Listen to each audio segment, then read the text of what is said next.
দলুত airport হব, চাহ বাগিচাৰ শ্ৰমিকৰ উন্নয়ন হব।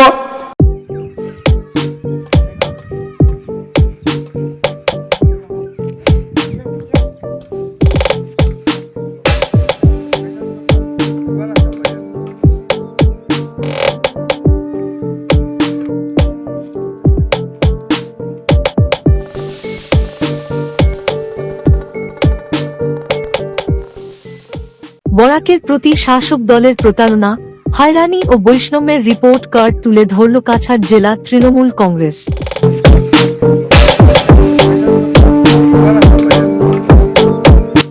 জাতীয় স্তরের বিভিন্ন তথ্য তুলে ধরলেন তৃণমূল নেত্রী সুস্মিতা দেব।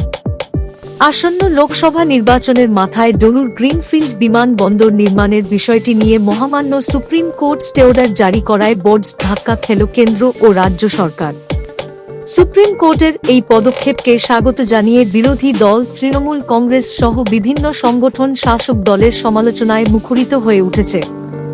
জেলা তৃণমূল কংগ্রেসের তরফে মঙ্গলবার শিলচরে আয়োজিত এক সাংবাদিক সম্মেলনে বরাকের প্রতি শাসক দল বিজেপির বিভিন্ন প্রতারণা, হয়রানি ও বৈষম্যের রিপোর্ট কার্ড তুলে ধরে এদিন বিজেপিকে এক হাত নেন তৃণমূল নেত্রী সুস্মিতা দেব। মিডিয়ার সঙ্গে কথা বলতে গিয়ে সুস্মিতা দেব জানান, শিলচরে গ্রিনফিল্ড বিমানবন্দর নির্মাণের নামে বেআইনিভাবে ডলু চা বাগানের জমি অধিগ্রহণ করায় মহামান্য সুপ্রিম কোর্ট বর্তমানে একটি স্টে অর্ডার জারি করেছে। এখন এই জমিতে কেউ কিছু করতে পারবে না। শাসক দল বিজেপি বেআইনিভাবে জমি অধিগ্রহণ করায় এই প্রকল্পটি আগামী 100 বছরের জন্য পিছিয়ে গেছে। একটা খুব গুরুত্বপূর্ণ খবর, সুপ্রিম কোর্ট যে স্টে অর্ডারটা দিয়েছে ডলু বাগানের জমি দখলের, সকালে উঠেই এটা প্রমাণ হলো যে বিজেপি সরকার, এটা ভারত সরকার হোক বা আসাম সরকার হোক, বিজেপি সরকার বরাকের জনসাধারণের অধিকার নিয়ে ছেলে খেলা করছে। আজকে ডেভেলপমেন্ট হবে, এয়ারপোর্ট হবে, আমরা চাই যে বরাক উন্নত হবে, কিন্তু মানুষের অধিকারের বিসর্জন দিয়ে যদি ডেভেলপমেন্ট হয় তবে এটা গণতান্ত্রিক দেশ রইল না। আজকে ডলু বাগানে 12 মে 2020-এ যে চা শ্রমিক ভাই বোনেদের অধিকারের হত্যা করে গণতান্ত্রিক দেশের আইন কানুন উল্লঙ্ঘন করে যে জমি দখল 100টা 150টা জেসিবি নিয়ে লক্ষ লক্ষ চা গাছের কে কেটে দিয়ে লেবারদের মারধর করে পুলিশ ফোর্স অ্যাডমিনিস্ট্রেশন নিয়ে যেভাবে জমি দখল হয়েছে, সেটা একটা গণতান্ত্রিক দেশে যেখানে রুল অফ ল আছে সেটা হয় না। শাসক দল কাউকে তোয়াক্কা না করে নিজের সদিচ্ছায় আইন অমান্য করে চা বাগান উচ্ছেদ করায় বাগান শ্রমিকরা চরম দুর্ভোগে পড়েছেন। সর্বোচ্চ আদালতের জারি করা নির্দেশকে সমর্থন জানিয়ে বর্তমান সরকারের ভূমিকায় তীব্র ক্ষোভ প্রকাশ করেছেন তিনি।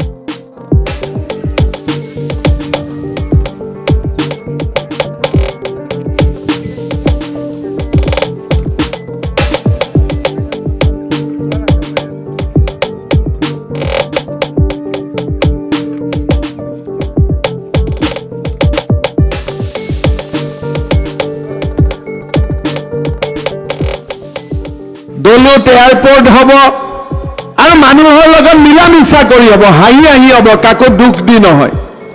চাহ বাগিচাৰ শ্ৰমিকৰ উন্নয়ন হব, হিন্দী ভাষীৰ উন্নয়ন হব, মণিপুৰী মানুহৰতো লেংগুৱেজো হৈ গ'ল, ধুনীয়াকৈ হৈ গ'ল, শান্তিত হৈ গ'ল, সব মানুহ ফুৰ্তিত আছে। ডলু বাগানের জমি দখল হলো, এই দেখেন, I want to show you, I wrote a letter, I have written 3 letters to Chief Secretary of Assam.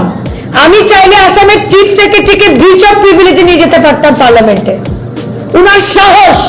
আমি প্রথম চিঠি লিখলাম কীর্তি জেলি, আমি বঞ্চনার কথা বলছি, আমাদের ইলেক্টেড রিপ্রেজেন্টেটিভের মান সম্মান কোথায় বরাকে? Who is a officer?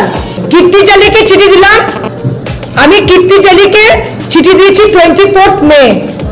12 মেতে জমি ওরা দখল নেয় government.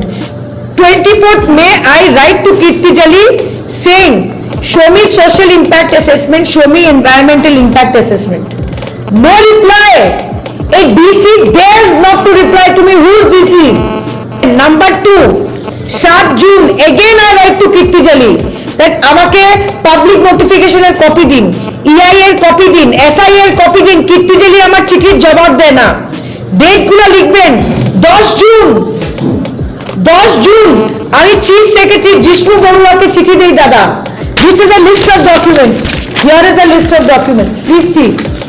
I told the chief secretary, give me a copy of environmental clearance from central government. Give me a copy of public consultation. Give me a copy of the social impact assessment. Give me a copy of public hearing. You know what the chief secretary wrote?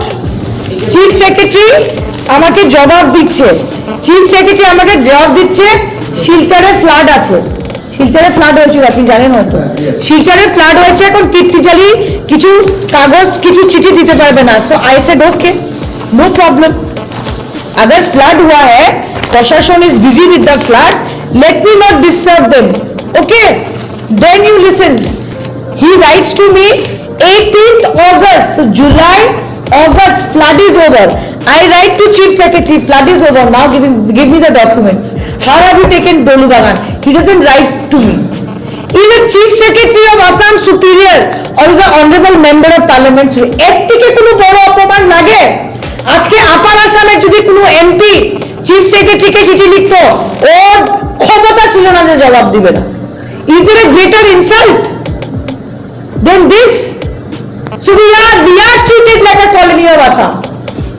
I'm saying it, write it. Asamiya পেপারে যাও, কেটে আমি বলেছি। এছাড়া এনআরসির বাস্তবায়ন, detention camp ও D voter সমস্যা সহ দেশে বলবৎ হওয়ার বিষয়টি নিয়েও এদিন শাসক দল বিজেপিকে একহাত নিয়েছেন শিলচর লোকসভা আসনের তৃণমূল মনোনীত প্রার্থী রাধেশ্যাম বিশ্বাস। আমাৰ বাংলা ভাষাতে বাংলা ভাষীৰাৰ সংস্কৃতি আৰু অধিকাৰো আমি ৰক্ষণাবেক্ষণ কৰিম। মই আপোনালোকক কথা দিছো যে আৰু মাত্ৰ মোক 6 মাহ সময় দিয়ক, বাঙালী হিন্দু ডি ভোটাৰ টুটাৰ যিমান সমস্যা আছে মই সব সমস্যা সমাধান কৰি ল'ম। আগতে মই কোৱা নাছিলো ডাইৰেক্ট টাইম দি। কিয় কোৱা নাছিলো? কাৰণ দিল্লীত অলপ কাম বাকী আছিলে। এতিয়া দিল্লীত কাম কমপ্লিট হৈ গ'ল, বাকী ষ্টেট গভৰ্ণমেণ্টৰ কাম কোনো মানুহৰ কষ্ট নোখোৱাকৈ জেনুইন মানুহৰ কাজ, জেনুইন মানুহৰ সমস্যা সব আমি সমস্যাৰ সমাধান করবে, এই প্রতিশ্রুতি আজি আপনালোকক আমি দিছো।